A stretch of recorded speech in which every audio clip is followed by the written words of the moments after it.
Hey guys, it's Matt from Junior Horror Movies, and doing my video just a little late, so I apologize. But this would be my top 10 Tuesday, top 10 films that I would recommend to a new horror collector. I decided not to go with the basic ones, the classic Universals or any of those, or Jason, Freddy, Texas Chainsaw, those type styles. So I decided to go through some a little more obscure films that should be pretty much in everybody's collection, and I think that these would be a great little top 10 to show off, for especially for someone who's new and getting some movies or never heard of these films. To definitely pick this 10 lot up because these films are very solid. All right, number 10. This is kind of a new one. It's called Ghoul. Forgot what year this was. This was 2000 and 2012. It's based off the book called Ghoul, where it was pretty much three kids. They're best friends. They found out there is a town urban legend about the Ghoul, about a creature that lives in the cemetery and it attacks, eats carcasses and eats people. Blah blah blah. Well, they don't believe as much, but they want to find more. They start a club together. They have like this underground bunker, kind of like a Ghoulies aspect, not a Ghoulies, Goonies aspect. But and there is something going around, kidnapping women and killing the men. Really cool film. If you've never seen Ghoul, if you read the book, check out the film. The film is, I thought this was outstanding. This was a great film to check out if you've never seen it. You always pass by it. It's a cool little story. I really enjoyed the story. For number 10. Number 9, I'm going with Splinter. This one is a very interesting creature feature film. I think this was aired on Sci-Fi Channel, I think. But there is a couple. They decide to go camping. Of course, they hit a snag with their car, and they meet a couple, and they're actually a bunch of bank robbers. They hijack them and kidnap them. They get to a gas station, but they hit something in the road. And it's got all these spines, and they call it splinters because it got all these splinters in it too. And come to find out, it's a parasitic creature that grows these splinters, and they grow. And this parasitic creature pretty much takes over the host and turns it into another type of monster. And these people are trapped in the gas station with this thing out there. And of course, it kills certain people and takes over their bodies. And now it grows splinters. Really cool premise. Really cool flick itself. Like if you're into films that are, you're I'm trying to think of the word. You're pretty much secluded into a certain area. This is a good film. Check out Splinter for sure. All right, number 8 is the Millennium Bug. I found this by accident in FYE. It was kind of cheap. This is actually really good. It's a take on The Hills Have Eyes meets a monster film, pretty much. A bunch of people, a family, are escaping the whole Y2K craze. They go out camping, and they're out in the mountains. Well, they come across a hillbilly ragtag family. They rob them, steal from them, and try to, let them mate with the women because they want to expand the whole family for them. Meanwhile, there's another guy who's out in the woods.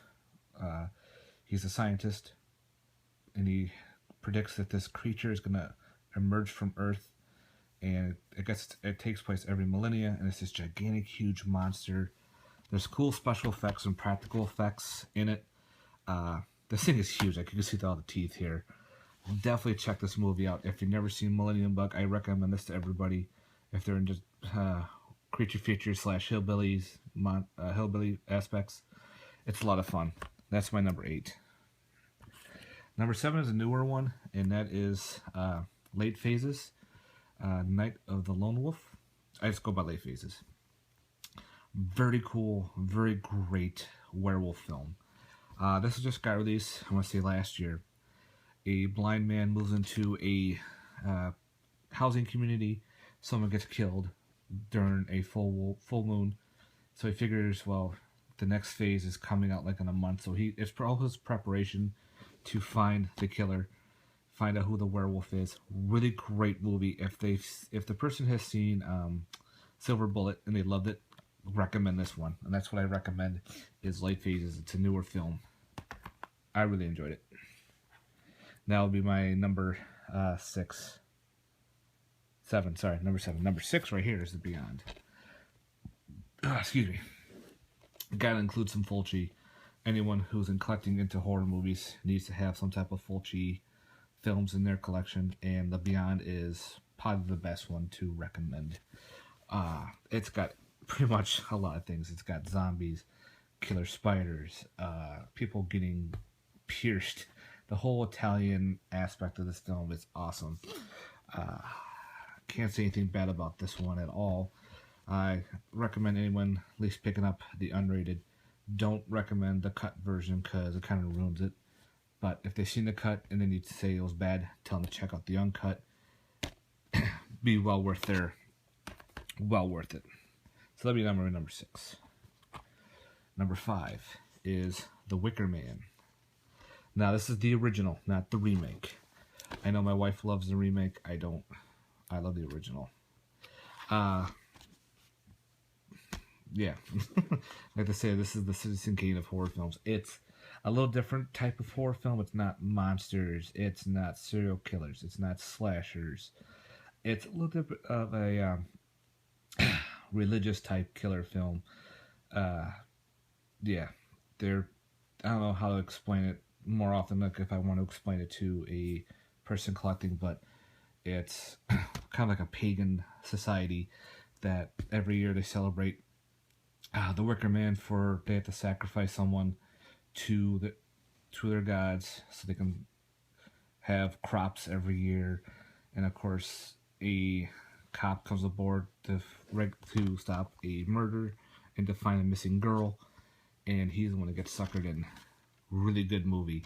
Tell them to definitely check out the original Wicker Man. If they want to check out the remake, that's up to them. I always highly recommend the original for sure. Alright, now for the top 4. Number 4 is The Hidden from 1980. Oh shit. What is this one? I don't remember. Anyway, The Hidden is actually a very hidden gem from the 80s. It's a sci-fi / horror film where a creature from another planet is pretty much jumps into people's bodies. It's like a space slug and takes over their forms, and they pretty much go out on killing sprees, stealing cars, stealing money, and then there's a space cop that comes in, and him and a normal cop have to fight and take over the monster and kill it. Awesome film from the 80s for sure. People should definitely check out The Hidden. The Hidden 2 was alright, but I highly recommend getting The Hidden. And if they want to get this film, get the double feature because they both work well together. Especially like maybe in a double feature togetherness if you want, or just one after the other. But I highly recommend The Hidden as my number 4. Number 3 is Event Horizon. Pretty much hell in outer space. Awesomeness. I don't think The Dark Side of the Moon is available on a DVD or Blu-ray. It should be, but this is close enough to this film. Event Horizon, they're a bunch of people in outer space. They come across this gigantic, huge, floating ship. They board it. People are missing. There's blood everywhere. Pretty much, I want to say that it's pretty much hell in space, and it's in a ship, and it's fucking awesome. There's gore. There's pretty cool special effects. I recommend this one a lot to some people if they're into like a sci-fi horror setup. Event Horizon for my number 3. Number 2 is The Night of the Creeps. This is another awesome 80s cheese fest. Again, we're talking alien space slugs. I don't know what it is with space slugs, but pretty much they get shot out of another spaceship from a different alien race. Looks like there's a war between the two, and the slugs land on Earth in the 1950s, and they jump into people's mouths, but the guy gets frozen.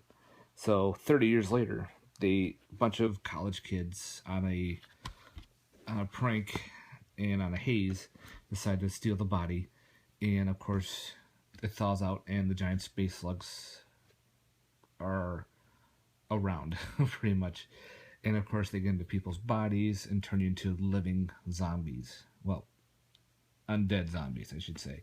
They incubate in your brain, and then when they're done, your head explodes, more slugs come out, and they go after dead or alive. As long as there's some type of brain in the body, they go after it. And I highly recommend this 80s cheese fest. It is got cool gore, all practical effects, a lot of fun film. I could watch this movie over again. And of course, my number one is another one from the 80s. That is CHUD, Cannibalistic Humanoid Underground Dwellers. Now, this one has got, what can I say? This one is very creepy. It's got a cool New York sewer, New York dirtiness to it. It's got like all practical effects too, people in suits, but there's not a lot of gore to it. It's got a lot of cool scariness. I remember when I was a kid, when the CHUD came out of the sewer and grabbed the woman just by her leg. It shows the hand grabbing it and pulled it in. That was cool. That's what got me hooked to this film. After watching it, it was awesome. I recommend this one to a lot of people, especially if they love 80s horror films, to definitely pick up CHUD for sure. And if they can get like the movie madness version, go ahead. If you can find the old Edgar Bag, it's even better, because it's got all the other special features to it. But CHUD's an awesome 80s zombie-ish type film for sure. Like, I didn't want to do Dawn or Day or any of those, because I kind of think a different group of horror films for a collector would be great, because everyone would be recommending, you know, Night of the Living Dead, Day of the Dead, Dawn of the Dead. Those three for sure. I wanted to recommend a plethora different films. So thanks very much for watching, guys. I hope you enjoyed this version. Let me know what you would recommend to other people, to a new horror collector out there. We're trying to get more people involved. Everyone loves horror. Let's get it going. Thanks, guys, for watching. Like, subscribe. Love to hear what you thought. Thanks. Later.